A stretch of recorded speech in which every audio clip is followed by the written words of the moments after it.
इस वीडियो में हम हिल्बर्ट बेसिस थ्योरम का जो हमारा लेमा रह गया था उसको डिस्कस कर लेते हैं। मैं लास्ट वीडियो में अब हिल्बर्ट बेसिस थ्योरम की जो स्टेटमेंट है, इंट्रोडक्शन है, वो सब कुछ डिस्कस कर चुकी हूँ। सो अभी मैं लेमा से स्टार्ट करती हूँ।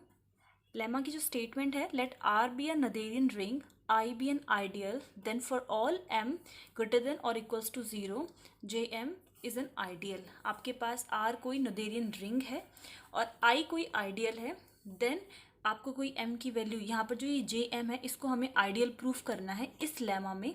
और यहाँ पे जो ये m की वैल्यू है या तो वो 0 के इक्वल होगी या उससे बड़ी हो सकती है। और जब मैंने आपको इंट्रोडक्शन बताया था लास्ट वीडियो में तो मैंने आपको बताई थी कि जो ये जे एम में किस तरीके के एलिमेंट्स आएंगे। तो जे एम जो है सिर्फ कोएफिशिएंट ऑफ f, आपका जो पॉलिनोमियल होगा उसकी जो लीडिंग कोएफिशिएंट होगा उसको कंटेन करेगा। ये ऑलरेडी मैं इंट्रोडक्शन में बता चुकी हूँ। आपको लेमा तभी अच्छे से समझ में आएगा जब आप हिल्बर्ट बेसिस की जो लास्ट मैंने वीडियो अपलोड की है उसको देखेंगे। ये जो डेफिनेशन है जेएम की, ये आपको पता होना ज़रूरी है। अब थ्योरम में हमने प्रूफ देखते हैं इसका। हमने जेएम जो आइडियल है उससे एक एलिमेंट ले लिया, सपोज करो ए, और let B belongs to R, और रिंग से कोई एलिमेंट ले लिया बी, और जिसको हमें आइडियल प्रूफ करना है जे एम, उससे हमने एक एलिमेंट ले लिया A. Then A is equals to coefficient of F. अगर हम ए जो है जे एम से ले रहे हैं तो ए जो है कोएफिशिएंट ऑफ एफ बन जाएगा, क्योंकि हमारे पास बाय डेफिनेशन जो जे एम है उसमें कोएफिशिएंट ऑफ एफ रहेंगे। जो लीडिंग कोएफिशिएंट है पॉलिनोमियल्स के वो उसके अंदर कंटेन रहेंगे। तो ए जो है हमारा वो कोएफिशिएंट ऑफ एफ में चला गया for some polynomial where F जो पॉलिनोमियल होगा वो आपका आइडियल से बिलोंग करेगा। यहाँ पे जो आपका आई आइडियल है उस आइडियल से आपका जो पॉलिनोमियल है वो बिलोंग करेगा अकॉर्डिंग टू द डेफिनेशन, और जो उसकी डिग्री होगी वो लेस देन एम मिलेगी आपको, जो डिग्री है यहाँ से। ठीक है, ये आपके अकॉर्डिंग टू द डेफिनेशन था। Consider the function B F belongs to I. अब जहाँ से आपने ये आइडियल लिया वहाँ से हमने एक और फंक्शन कंसिडर कर लिया बी एफ टाइप का फंक्शन, जहाँ पर ये जो बी है वो आपका रिंग का एलिमेंट है। सिंस आई जो है वो आपका आइडियल ऑलरेडी है, आपको स्टेटमेंट से पता है, तो फर्दर मोर जो डिग्री होगी बी एफ की वो किसकी इक्वल होगी, डिग्री ऑफ एफ के इक्वल होगी, और डिग्री ऑफ एफ जो है वो ऑलरेडी आपका लेस देन एम है। यहाँ पर आपका जो फंक्शन है ये डिग्री आपकी इन दोनों फंक्शंस की सेम रहेगी, बिकॉज ये बी जस्ट हमने एक एलिमेंट लिया है रिंग का। फंक्शन आपका जो पॉलिनोमियल है वो सेम है, जस्ट एक कोएफिशिएंट ऐड हो गया है। आपका ये जो बी है वो इस फंक्शन में जस्ट एक कोएफिशिएंट ऐड हो गया है, बाकी जो फंक्शन है वो सेम है। तो डिग्री जो होगी वो तो सेम, वो डिग्री तो इक्वल हो सकती है, कोएफिशिएंट एक्स्ट्रा ऐड कर दिया उससे कोई प्रॉब्लम नहीं है। इस तरह जैसे कि मैंने इंट्रोडक्शन में आपको बताया था, सपोज करिए ये आपका एक फंक्शन है तो इसकी डिग्री आपकी एन है। जब आपने एक और ऐसा फंक्शन ले लिया बी एफ, ये वाला फंक्शन ले लिया, तो आपके इसके कोएफिशिएंट में हर जगह ए बी बी जो है ऐड होता चला गया। कह सकते हैं कि आपका जो चेंजमेंट आया है वो कोएफिशिएंट में आया है, डिग्री तो सेम है। डिग्री अगर हम यहाँ पे बी जो है, बी एक्स्ट्रा जो एलिमेंट है रिंग का वो हमने लगा भी दिया तो वो आपके कोएफिशिएंट में मल्टीप्लाई हो गया, पर जो डिग्री है वो तो अभी भी सेम है, जो कि है एन। फॉर एन एग्जाम्पल इसमें वो तो एन ही है, डिग्री में तो कोई चेंजमेंट नहीं आया। तो सेम उसी तरीके से इस पॉलिनोमियल में आपका डिग्री में कोई चेंजमेंट नहीं आ रहा, कोएफिशिएंट में डिफरेंस आ जाएगा। अब हमें जो ये वाला फंक्शन मिलेगा वो सारी डिग्री होल्ड कर रहा है, जैसे कि वो जेएम में बिलोंग कर जाए। जैसे कि आप देख सकते हैं इसमें जो डेफिनेशन है, अभी एफ कंसिडर नहीं करते, कोई भी फंक्शन कंसिडर करते हैं कि फॉर किसी भी पॉलिनोमियल के लिए अगर आपकी जो डिग्री है वो एम से या एम से लेस आती है, और वो जो आपके पास पोलिनोमियल है वो आइडियल से बिलोंग करता है, तो वो इसमें बिलोंग कर जाएगा। और इसमें एलिमेंट कैसे होंगे, जो उसका कोएफिशिएंट होगा उसके अंदर ऐसे एलिमेंट होंगे। अब आपके पास जो इसकी जो पोलिनोमियल है उसमें आपके पास जो ये इसकी डिग्री है वो एम या एम से लेस भी मिल रही है आपको, और ये जो पोलिनोमियल है वो आपको आइडियल से ही मिला है, दोनों कंडीशन होल्ड हो रही हैं। तो इसका मतलब ये जो पॉलिनोमियल था आपका वो जे एम से बिलोंग कर जाएगा। अब जे एम में जो एलिमेंट्स होते हैं वो किस टाइप के होते हैं, उस पर्टिकुलर पॉलिनोमियल के कोएफिशिएंट होते हैं। तो इसके जो आपको इसी तरीके से जब आप इसके कोएफिशिएंट निकालोगे तो आपको क्या मिलेगा, देखो जो कोएफिशिएंट ऑफ एफ था वो तो ऑलरेडी आपके पास ए था, ठीक है, जैसा कि मैंने आपको बताया। फिर आपने उस पूरे पॉलिनोमियल में बी जो एलिमेंट है रिंग का वो मल्टीप्लाई कर दिया। अब जो कोएफिशिएंट होगा आपका, जैसे कि आपके पास अगर ये था वो पॉलिनोमियल, अगर आप अब बी एफ की बात कर रहे हो तो हर एक एलिमेंट में आपका बी जो एलिमेंट है वो मल्टीप्लाई हो गया। अब आपका कोएफिशिएंट क्या बन रहा है, ए बी बन रहा है। जो लीडिंग कोएफिशिएंट की बात करेंगे, जो यहाँ पर हाईएस्ट डिग्री एन है, तो इस लीडिंग कोएफिशिएंट की बात कर रहे हैं। बाकी इन एलिमेंट्स को भूल जाइए, क्योंकि जो कोएफिशिएंट ऑफ एफ है ये लीडिंग कोएफिशिएंट है हमारा, जो हमने इंट्रोडक्शन में डिस्कस किया था ऑलरेडी। तो इसका मतलब जो आपका कोएफिशिएंट मिलेगा आपको इस पॉलिनोमियल का, वो ए बी मिल जाएगा, और ये जो ए बी है वो आपका फिर जे एम में बिलोंग कर जाएगा। अब हम लेट कर रहे हैं जे एम जो है उससे दो हमने एलिमेंट ले लिए, ए और बी। ए हमने ऑलरेडी ले रखा था, अब हमारे पास एक नया एलिमेंट जो है हमने कोएफिशिएंट उसका एक्स्ट्रा ले लिया, बी ले लिया सपोज करो। अब अगर ये जे एम में बिलोंग कर रहे हैं तो वो किसी के लीडिंग कोएफिशिएंट तो होंगे अकॉर्डिंग टू द डेफिनेशन।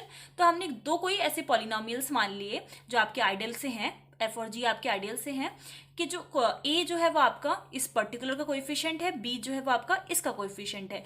और जो एफ है वो हम ऑलरेडी डिफाइन कर चुके हैं कि जो उसकी डिग्री होगी वो एम या एम से लेस होगी। तो जी आपने नया भी कंसिडर किया है, तो उसकी डिग्री भी आप डिफाइन कर दीजिए। अब हम ये मान के चलते हैं कि जो इसकी डिग्री है, एफ कोई भी पॉलिनोमियल है आपका, सपोज करो उसकी डिग्री है एस, और जो आपने अभी नया जो पॉलिनोमियल कंसिडर किया है उसकी डिग्री आप जी मान लो, तो उसका कोई टी मान लो, ठीक है। तो इन दोनों की डिग्री हमने अपनी तरफ से कुछ भी असाइन कर दी कि इसकी डिग्री एस है, इसकी डिग्री टी है। Then F and G have the form. अब ये जो एफ और जी है हमारी वो एक पॉलिनोमियल है, तो उनको हमने पॉलिनोमियल्स की फॉर्म में लिख लिया। जो हमारे पॉलिनोमियल्स होते हैं वो इसी तरीके से होते हैं कि जो आपका वेरिएबल है वो उसकी जो डिग्री है वो हर एक टर्म में लेस होती चली जा रही है, S, S minus one and so on. Last में आपका एक कांस्टेंट टर्म, जो पॉलिनोमियल की सिंपल फॉर्म है वो हमने जस्ट लिखी हुई है। और आपका यहाँ पर जो लीडिंग कोएफिशिएंट है, लीडिंग कोएफिशिएंट उसी का होगा जिसकी डिग्री सबसे हाईएस्ट होगी।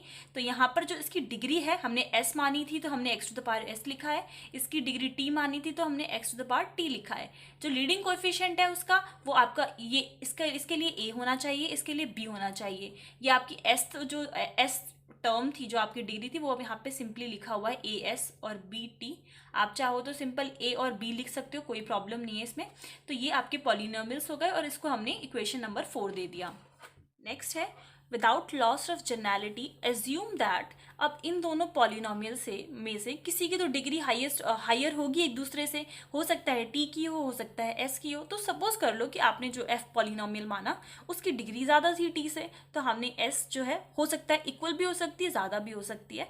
तो हमने इन दोनों की हेल्प से विदाउट लॉस ऑफ जनरलिटी, मतलब जो आप प्रिंसिपल आप जो शो करना चाहते हो या आप जो चीज़ एसेप्शंस वगैरह लेकर चले हो उसमें कोई चेंजमेंट ना करते हुए, उसमें कोई लॉस ना करते हुए, हमने इस तरीके से एक और पॉलिनोमियल h मान लिया इन दोनों की हेल्प से, सच दैट वो पॉलिनोमियल किस टाइप का है। पहले आपका फंक्शन f आता है, फिर x वेरिएबल आता है, ये जो आप वेरिएबल यहाँ पे लेके चल रहे थे वो वेरिएबल आता है, और उसकी जो पावर है वो इन दोनों का डिफरेंस है, ठीक है। अगर s बड़ा होगा जो भी डिफरेंस आएगा बेसिकली वो यहाँ पर लिखा जाएगा, और आपका जो पॉलिनोमियल है g, इसको आप इस तरीके से भी समझ सकते हैं। फॉर एन एग्जाम्पल, जैसे कि आपका जो f है उसकी डिग्री 4 है और जो आपने g पॉलिनोमियल लिया उसकी डिग्री 3 है, तो h हमने जो पॉलिनोमियल कुछ इस तरीके से डिफाइन किया है कि f प्लस g होगा, और यहाँ पे जो वेरिएबल होगा वो इन दोनों की डिग्री का डिफरेंस होगा। तो 4 माइनस 3 दैट इज 1, तो x टू द पावर 1। तो सिमिलरली हमने यहाँ पर भी वही सेम चीज़ की है, s minus T. Equation number हमने इसको 5 दे दिया।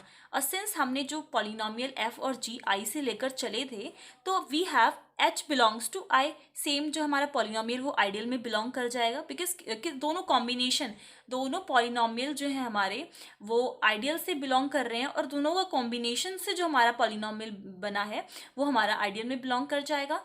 Further more observe that H x की जो वैल्यू है, अब जस्ट कुछ नहीं करना, एफ की वैल्यू पुट कर दो और जी की वैल्यू पुट कर दो, मतलब जो पॉलिनोमियल हमने बनाया था इन दोनों की वैल्यू पुट करेंगे तो ये इस फॉर्म का हो जाएगा। अब ये जो एक्स एस माइनस टी है, ये टर्म अपने ब्रैकेट को जब हम ओपन करेंगे तो ये टर्म अंदर के हर एक एलिमेंट से मल्टीप्लाई हो जाएगी, सिंपल मल्टीप्लिकेशन की हुई है। अब A X to the power S, ये सिंपली एज इट इज लिखा हुआ है। जब ये टर्म इस अंदर वाले टर्म के साथ मल्टीप्लाई होगी तो ये जो एक्स की पावर है इन दोनों की पावर ऐड हो जाएगी, तो S minus T plus T, तो टी से माइनस टी कैंसिल, सिर्फ एस बच जाएगा, तो B X to the power S. Similarly ये जो है आपकी फर्दर टर्म्स के साथ मल्टीप्लाई होगी, और लास्ट में जो आपके पास बी नॉट जो कांस्टेंट टर्म होगा वो इसके साथ मल्टीप्लाई होगा, तो X to the power S minus T आ जाएगा। देयरफॉर जो कोएफिशिएंट ऑफ आपको एच मिलेगा, ये किसकी वैल्यू है, एच की वैल्यू है यहाँ पर, ये जो पॉलिनोमियल हमने लिया था x की फॉर्म में, ये उसी की वैल्यू लिखी हुई है। तो जो कोएफिशिएंट ऑफ h जो होगा वो आपका क्या होगा, कोएफिशिएंट ऑफ h मतलब जो h पॉलिनोमियल है उसकी हाईएस्ट जो डिग्री होगी उसका कोएफिशिएंट। अब जैसे कि यहाँ पर आपने लिखा था, बोला था कि जो s है वो ज़्यादा बड़ा है एज़ कम्पेयर टू t, तो हमें ऑफ कोर्स सी बात है s का ही कोएफिशिएंट देखना होगा।